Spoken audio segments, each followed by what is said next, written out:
We all have those games that stick with us, the ones that define our childhoods and leave a lasting impression. In this video I'm going to list my top 10 favourite games of all time. Now, first off, these are just my opinion, as we all have different lists, so please understand that. Also, these aren't ranked in any particular order, they are simply the games that mean the most to me personally. Also, if a game is part of a franchise, I'll only be picking my favourite entry from that franchise. Lastly, I will also talk about 5 honourable mentions. So with that being said, let's start off with the game that means a lot to me, Assassin's Creed Revelations. Assassin's Creed Revelations was the perfect conclusion to Ezio's story arc.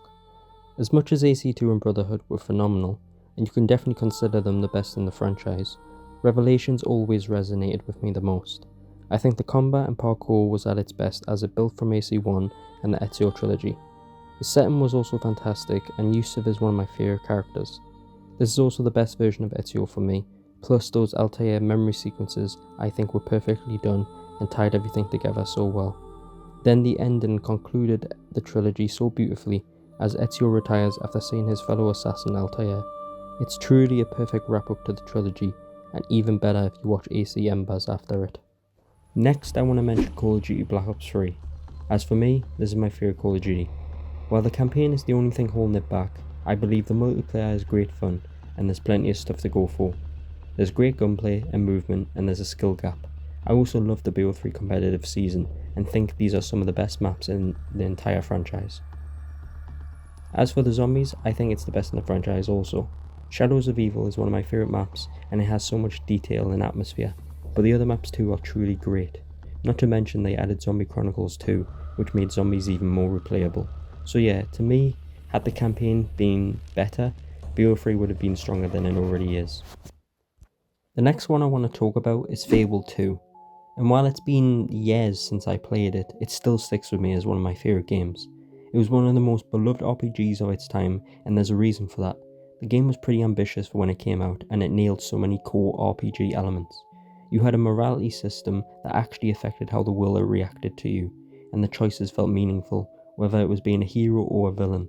The gameplay was also fantastic with different types of weapons, magic and playstyles. What made it special though was the charm. There was this British humour throughout the game that was so funny. The setting, the quest, the main story, it felt so magical and well done. It hooked me then and it still remains one of my favourites today. Okay, Warframe. Now if you know me, then you know how much I love this game. A friend of mine actually showed me Warframe, and when I first played it, I thought it was pay to win. But I was wrong. It's one of the best free to play games out there and has hooked me for years. The constant updates, the insane customization and the fast paced combat and movement, as well as the variety of missions and weapons, makes it one of the most addictive live service games I've ever played. Plus the community and the dev team are amazing, and I've watched the game grow since 2016, and it always keeps me coming back with how much they care and evolve the game. Terraria is one of those games that seems simple at first, but then completely consumes you. I've played the game for years and I always come back to it, just to play it for a little bit, but then I end up addicted again, playing it non-stop. There's so much to do and so many ways to play per playthrough. This 2D sandbox game where you can build incredible structures, mine and explore different biomes, and get different loot. As well as the fighting, it's super fun with the amount of unique weapons and bosses in the game.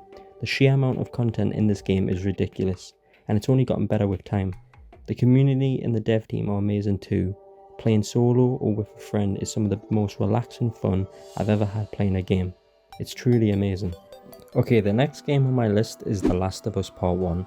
This is a game that many people would put on their top 10 lists, and for good reason. It's not just a game, it's a whole movie. The way it blends gameplay with storytelling is unmatched. Joel and Ellie's journey is one of the best narratives ever. The world building is amazing, and the gameplay combined with the story is just fantastic. There's not really much else I need to say, everyone knows just how great this game is. Now moving on to Batman Arkham City, this to me is the best superhero game. The Arkham games are all good in their own right, but City to me felt the most well done in every aspect. From the story, the characters, the combat, the voice acting, the mission variety, the villains, and the setting. I also think Joker's ending is perfectly done, and the side content is also just as good as the main story itself. While the Riddler trophies are annoying, pretty much everything else in the game is a 10 out of 10. Overall, the game is just a ton of fun with little to no flaws, and I highly recommend it. Next on my list is Fallout New Vegas, and this in my opinion is the best Fallout game. I used to watch my brother play it all the time and I thought it was so interesting. Then when I tried it, I realised just how good it really was. From its writing, characters to the depth of its factions and the insane amount of player choice there is, it makes it stand out as one of the best RPGs. While the gameplay may have aged, the story and characters as well as the setting itself is just so well done. It's got plenty replayability too, and with each playthrough it feels like a brand new game, even after all these years. I'd love for it to get a remaster. The next game is BioShock. This is a game that perfectly pulls you in with the atmosphere of Rapture, the mystery, and the overall story. While the gameplay has aged a little bit, it still works well, and the graphics still hold up. It lets you use a variety of weapons and powers that all feel unique, but the story, setting, and horror tone are the centre focus, which this game does masterfully. That moment when you first meet a Big Daddy and Little Sister is just so cool to see. It's also got an incredible twist too near the end of the game that is just as impactful today. Okay, so Hogwarts Legacy is the newest game on this list, and for years I looked forward to its release. When it released, it was everything I could have wanted as a Harry Potter fan. Despite a few things I had hoped for, like co-op and morality system, the gameplay is really fun and more complex than you think. Hogwarts is perfectly done, as is the world itself with plenty of interesting characters.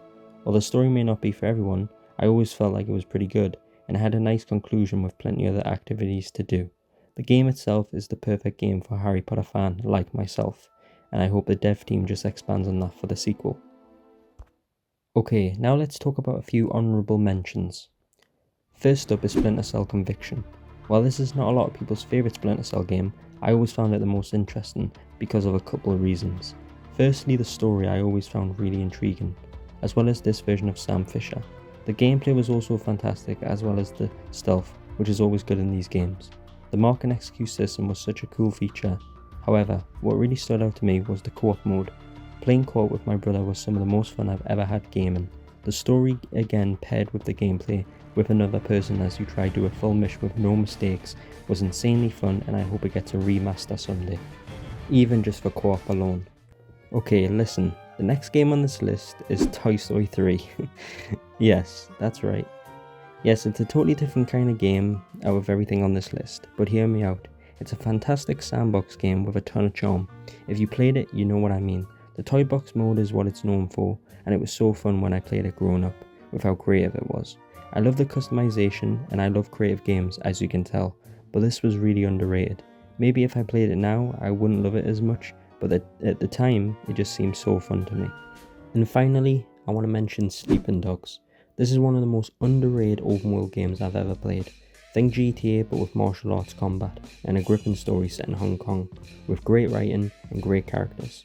I believe the combat was inspired by the Arkham games, and you can really tell with just how fleshed out it is. It also has some fun side content to do, and it truly deserves a sequel. And that's my top 10 favourite games of all time, with some honourable mentions. I could definitely name some more of my favourites, and while some of these games aren't objectively the best, these games are the ones that left the biggest impressions on me, whether it was the story, gameplay, or co-op aspect. Let me know in the comments which games made your top 10, and if there are any you think I should check out, let me know too. Thanks for watching, and I'll catch you later.